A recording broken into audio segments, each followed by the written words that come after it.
Khan sir के staff को मिला नोटिस, कोचिंग के बाहर पुलिस फोर्स की तैनाती। नमस्कार, आप देख रहे हैं सिटी पोस्ट लाइव। मैं हूं सृष्टि राज। आज सुबह ही रोशन आनंद सर के भाई प्रिंस यादव की नेपाल में संदिग्ध मौत हो गई। इसके बाद Khan global studies coaching centre के बाहर भारी संख्या में पुलिस बल तैनात कर दिया गया। अब खान सर के स्टाफ को भी पूछताछ के लिए बुलाया गया है और उनकी कोचिंग के बाहर नोटिस भी छापा मतलब जो है वो रखा गया है। अब आपको बता दें क्या है ये पूरा मामला, इसके बारे में विस्तार से जानकारी देंगे chief editor Shrikant Pratyush sir. Sir, Roshan sir के भाई की हत्या के बाद खान सर की कोचिंग के बाहर पुलिस सुरक्षा बढ़ा दी गई है। हाँ, देखिए बड़ी खबर आई है कि खान सर और ज्ञान बिंदु कोचिंग के बीच जो विवाद था उसमें नया मोड़ आ गया है। ज्ञान बिंदु कोचिंग के मालिक रोशन आनंद के भाई की हत्या हुई है। मौत कहना बड़ा मुश्किल है, मतलब उनकी मौत हुई है और हत्या की आशंका जताई जा रही है। तो इस घटना के बाद दिलचस्प मोड़ पर आ गया है और कदम कुआं थाना पुलिस ने खान ग्लोबल स्टडीज के बाहर नोटिस चस्पा कर कोचिंग के 3 कर्मचारियों को पूछताछ के लिए बुलाया है। तो और मामला गरमा गया है। नोटिस में कन्हैया सिंह, अजीत कुमार और अंकित कुमार पांडे को आज शाम 4 बजे तक थाने में उपस्थित होने का निर्देश दिया गया है। रोशन आनंद सर के भाई प्रिंस यादव की मौत नेपाल में हो गई है, पता ही है आपको। जिसके बाद खान ग्लोबल स्टडीज कोचिंग के बाहर भी भारी संख्या में पुलिस बलों को तैनात कर दिया गया है। को आशंका होगी कि भाई कहीं खान सर के खिलाफ रोशन सर के छात्र भड़क न जाए, हिंसा पर न उतारू हो जाए। तो कोचिंग जहां-जहां भी हैं, कोचिंग वाले इलाके में सुरक्षा व्यवस्था बढ़ा दी गई है और जवानों को उतार दिया गया है। लग रहा है कि पूरा सुरक्षा घेरे में कोचिंग संस्थानों को ले लिया गया है।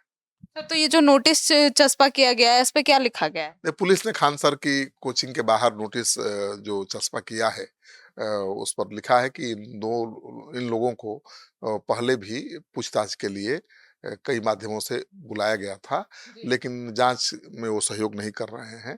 इसी कारण कोचिंग संस्थान के बाहर नोटिस चस्पा करना पड़ा। खास बात यह है कि कन्हैया सिंह वही व्यक्ति हैं जिनके आवेदन पर ज्ञान बिंदु कोचिंग के निदेशक रोशन आनंद और उनके भाई प्रिंस यादव को इस मामले में आरोपी बनाया गया था। तो उनको भी पुलिस ने पूछताछ के लिए बुलाया है। आज गए भी होंगे, उम्मीद है।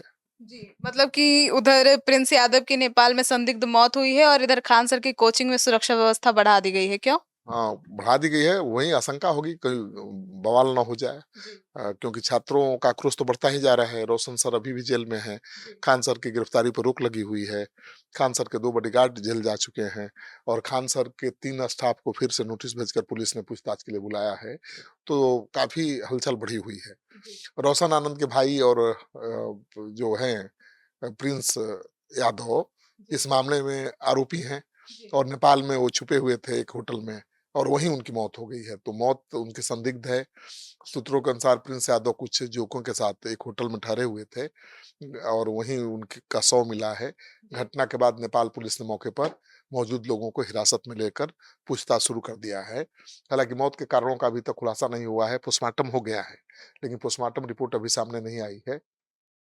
प्रिंस यादव की मौत के बाद सुरक्षा एजेंसियां भी सतर्क हो गई हैं और एहतियात के तौर पर खान ग्लोबल स्टडीज के बाहर, दूसरे कोचिंग संस्थानों के बाहर पुलिस बल को तैनात कर दिया गया है। पूरे मामले पर पुलिस पैनी नजर बनाए हुए है और किसी भी अप्रिय स्थिति से निपटने की पूरी तैयारी में है। जी सर, तो रोशन आनंद के भाई की मौत हो गई है और रोशन सर को जमानत कब मिलेगी?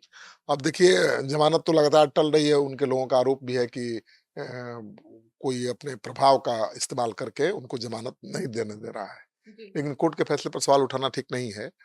कोर्ट तो सुनवाई पूरी करेगा तभी जमानत देगा। पूरा मामला आपको पता ही है। 2 जून की रात कोचिंग विवाद हुआ था। उस रात खान ग्लोबल स्टडीज और ज्ञान बिंदु कोचिंग के समर्थकों के बीच हिंसक झड़प हुई थी। आरोप है कि खान ग्लोबल स्टडीज के बाहर तोड़फोड़ और पथराव किया गया। इसी दौरान फायरिंग की घटना भी सामने आई थी। मामले में पुलिस ने कई लोगों के खिलाफ एफआईआर दर्ज की थी। ज्ञान बिंदु कोचिंग के निदेशक रोशन आनंद को जेल भेज दिया था। दूसरी ओर खान सर के खिलाफ अदालत में केस गया था, लेकिन वहां से उनकी गिरफ्तारी पर रोक लगा दी गई है। तो उनको राहत मिल गई है उनकी गिरफ्तारी अभी फिलहाल नहीं कर सकती है पुलिस जब तक जी। कोर्ट का आगे आदेश ना आए। और सोमवार को रोशन आनंद की जमानत याचिका पर हो सकता है कल सुनवाई हो। जी। और जिस तरह से उनके भाई की मौत हुई है, जिसे संदिग्ध बताया जा रहा है, मुझे लगता है कि उम्मीद है कि रोशन आनंद को मिल जाएगी जमानत कल। जी। और उसके बाद क्या होता है देखना दिलचस्प होगा, क्योंकि मुझे लगता है कि पुलिस की कहीं न कहीं चूक हुई है। पुलिस को कायदे से जो हिंसक झड़प में शामिल थे लोग, उनके खिलाफ कार्रवाई करनी चाहिए थी। पुलिस को रोशन आनंद को जेल नहीं भेजना चाहिए था, क्योंकि रोशन आनंद तो वहाँ मौजूद भी नहीं थे और उनके संलिप्तता सीधे सामने आई नहीं थी। जी। तो उनके कोचिंग का कोई स्टाफ अगर जाकर किसी के साथ गुंडागर्दी करेगा, तो उनको ये गिरफ्तारी क्यों होगी? तो पुलिस ने ये गलती की कि उनको गिरफ्तार कर लिया। पुलिस को पहले जाँच पड़ताल करनी चाहिए थी कि उनकी भूमिका क्या है। जी।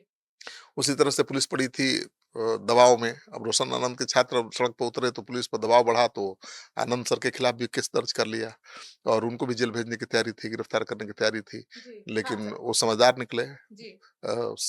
मौका पाते ही निकल गए। जी। और अब कोर्ट से राहत भी मिल गई है, उनकी गिरफ्तारी पर रोक लगा दी गई है। किसी भी शिक्षक को, इतने बड़े शिक्षक को आप कैसे गिरफ्तार कर सकते हैं बिना किसी ठोस प्रमाण और जांच के? तो पुलिस को संयम बरतना चाहिए था, पुलिस से चूक हुई है। क्योंकि पुलिस ने तो पहले जाकर कहा कि भाई यहाँ कोई फायरिंग ही नहीं हुई है। जी। फिर खान सर ने आरोप लगाया कि फायरिंग हुई है। फिर एक वीडियो आया जिसमें खान सर के बॉडीगार्ड पर ही आरोप लगे कि उन्होंने फायरिंग की। जी। फिर पुलिस ने केस किया, तो पहले पुलिस अपने अनुसंधान में कहती है कि गोली चली ही नहीं है। जी। फिर वही पुलिस कहती है कि गोली चली है और खान सर के बॉडीगार्ड ने चलाया है। उनका कहना है कि आत्मरक्षा में उन्होंने गोली चलाई थी और पुलिस ने सीधे उनको जेल भेज दिया। ये भी ठीक नहीं है। जी। भाई किस परिस्थिति में चलाया? किसी को नुकसान तो पहुंचा नहीं गोली चलाने से। हवाई फायरिंग हुई थी। हवाई फायरिंग हुई थी और कोई भी आत्मरक्षार्थ जब अपने पास हथियार है तो हवाई फायरिंग तो करेगा ही। हवाई फायरिंग क्या, अगर जान पर खतरा हो तो गोली भी चलाएगा। जी। लेकिन पुलिस ने यहाँ भी जांच पूरी किए बगैर उनको जेल भेज दिया, केवल इसलिए कि छात्रों का गुस्सा शांत हो। जी। लेकिन छात्रों का गुस्सा उधर शांत होगा, इधर भड़केगा। जी। भाई दोनों के समर्थक है छात्र, दोनों गुरु है। जी। तो गुरुओं के खिलाफ कार्रवाई करने से पहले पुलिस को पूरी तरह से जांच करनी चाहिए थी। जी।